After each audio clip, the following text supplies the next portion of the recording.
I do an awful lot of work with contaminated sediments, the behavior of contaminants and how you can manage those contaminants, and in particular using in situ capping, a containment approach to manage those sediments. We try to physically separate the contaminants from the organisms that might live in the water or at the sediment-water interface, and it was my experience with those that led to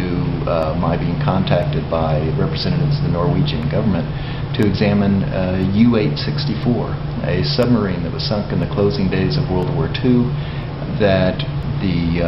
contains some 65 tons of mercury. It's an environmental catastrophe, or a potential environmental catastrophe waiting to happen, and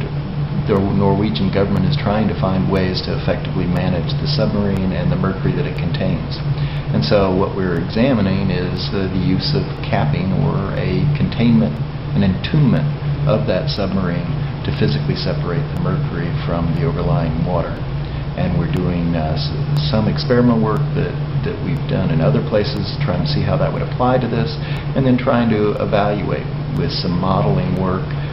and working with some others to what would be the long-term effective, to answer the question about what would be the long-term effectiveness of the cap at containing the mercury.